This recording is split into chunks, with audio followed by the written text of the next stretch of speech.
Okay, and then the day 2 of the preparation for the plant medicine ceremony, there was another story again with my chicken. They have to be the ones showing me. Day 1 was like yesterday, and the chicken got ill. You know, I told you about this. And then day 2 was the rooster. So the rooster is also another one who like really expands my life, baby, right? And so on the day 2, I like collect him from my piece of land, because I have a piece of land where he spends the day, and then at night I take him, because in the morning he's a cock-a-doodle-doo. He's like annoying one of the neighbors, so I have to just, it's okay, right, I got it. So I have to take him home. So I take him home. Sometimes he stays in my garden, it depends. So I take him home in a backpack, like that's the one that's here. I put him in, he's used to it, so he just like sit like nicely, and then we walk back. And so I put him in the bag, and then it's evening time, and I live with other people, and normally he goes in the storage of like one of my, on the kitchen, like actually here. He goes there in this place, like there's a little bench and stuff, so that he doesn't poop everywhere. So he goes there normally, all right? And but there's someone in the kitchen, the door is closed, and like the light is bright. So I'm thinking, oh, actually, since my daughter is away with her dad, let me take the chicken to my room, and he can sleep there in his bag next to me, kind of like on a shelf, right? And so I put him there, like he goes to sleep. Like I open the bag so he can jump on the bag, because he doesn't like being inside the bag. He likes being like high up. And so I take him there, all right, I put him, he doesn't go on top of the bag, he goes next to the bag. At the moment, I don't really understand why, but then later on, I do understand why. Okay, so he goes next to the bag, I go to bed, like he's dark, I can't see anything. And then all night long, I'm like scratching, like, I don't notice at first, because like, I don't know, sometimes I go to my piece of land and there's like bugs and stuff, and so it scratches a bit like, you know, it's like itchy. But this time it's like so much, I start to like question what's going on, all right? Like, what is happening? And I keep scratching, like all night. Eventually, like, I come out of bed and like, look at the time, it's like 4 in the morning. And I feel like I haven't slept at all. Like, all night I was like scratching and like thinking, scratching. Anyway, so I'm still scratching. I look at myself, like I feel those tiny bugs on me. I look at the chicken, again, 4 in the morning, look at his chicken, he's like scratching as well. So I'm thinking, damn, what's going on? Like, there must be something, like there's some bugs on us. What is going on? So I stand up at this point and like go to the shower, and I have a shower. I take the chicken, I shower him, like I give him a bath. I put this my daughter's anti-lice like on him, because I'm thinking it's gonna work with chickens as well. Okay, I put this on him. It's like, okay, didn't put it on me though. And like drying his hair, like again, like hair drying, because otherwise he's gonna get cold, because his feathers on like duck's feathers, you know, like they don't dry by themselves.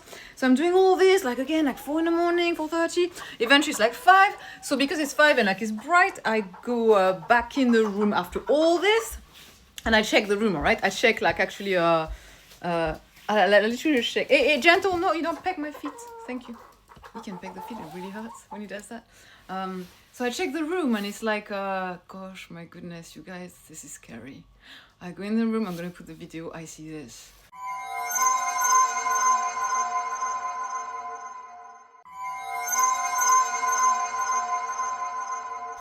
Like an infestation of bugs everywhere in the room. Like the red lice, like someone told me later.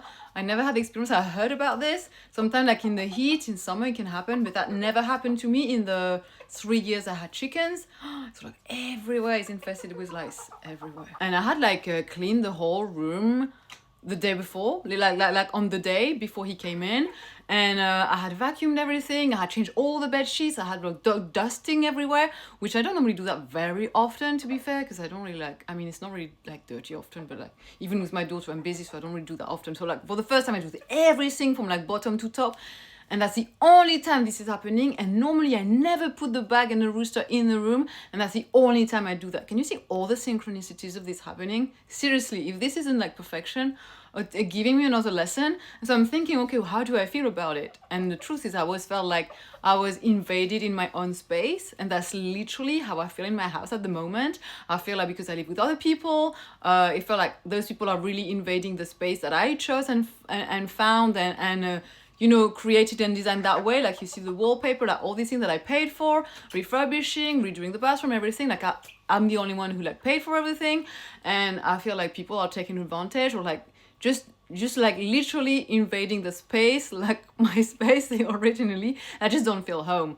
And I feel like I'm being kicked out of the space that I created. And I found, and this is really like what the red lights were showing me, like, look, we are, and it feels like harsh and fast, and a lot of them, because there's more than one person, all right, my daughter, the housemaid, my mom. Anyway, so this feeling made me realize, okay, well, how do you feel about, actually, because I had to sleep in, I had to stay in another room, like the next day I didn't want to be in my room at all, which I don't even feel like my room, because there's still like cardboards from a year ago that we moved in. I still haven't unpacked, just to show you how I don't feel like home in my own house. Like, I feel like it's my house.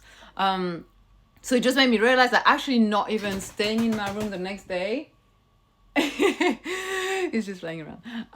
It didn't really bother me. I felt like actually I don't feel like it's my room anyway. So I realized that why don't you just let go? Again, the let go process was so deep on this whole preparation for the plants medicine ceremony. Day 2 was already like this.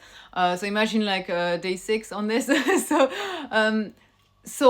It was again letting go, like how do I feel about letting go my own space that I found and created for others? How about I create a system where it's helping others, but I remove myself, and instead I found the space where I feel like home. And for me, home isn't necessarily like one specific space, it's how I feel within. And like traveling again makes me sometimes feel like more at home than being in a stable physical place. All right, so after this it took me a little time, but I decided I've got like all those cardboards because I'm buying new things, so like playing around with the cardboards. All right, I decided, so I took some time to reflect on this. Obviously I cleaned everything, like, and there's something else I want to show you about this. Like I had to like I put everything in the wash, and I put something in the bin because it was too many bugs on it. But what I want to say is sometimes you gotta realize that there's a process where you have to kill on one side, like destroy, for something else to be alive. And when people criticize others, for instance, eat meat temporarily, we're talking temporary because nothing is long term on this path, right? You gotta do something, let it go. Take something, let it go. Learn from this, let it go. Do that, like remove it and say goodbye. Like it's all ongoing like this with food, with connections, with relationships, with anything. You learn what you need from it, and then you let it go. You move on. It's the same for like, yeah, exactly the same for like food as well. And including, so when I talk about this is because some people who like eat meat temporarily and are like being criticized, and like think about whenever it's you or someone else, like eating meat and killing, but who do you become, or who that person becomes in the process of doing that in terms of healing, understanding, and maybe growth that you might not know about. I say that because I went through that myself. When because I said in another video, I grew up in poverty and we didn't have enough money to afford me. My mom didn't have enough money. And so we would never have that unless sometimes there was a feast where she would buy like one slice of turkey. It was like halal shop because we were Muslim. I was raised partly Muslim at some point, and she would buy this and we were like so happy. But I grew up thinking meat equals abundance, and if you're a vegetarian you cannot live in abundance. So for me to drop this, I went back to eating meat temporarily, feel that actually it's not changing who I am. I'm not like richer, better, or whatever. It was just a belief that I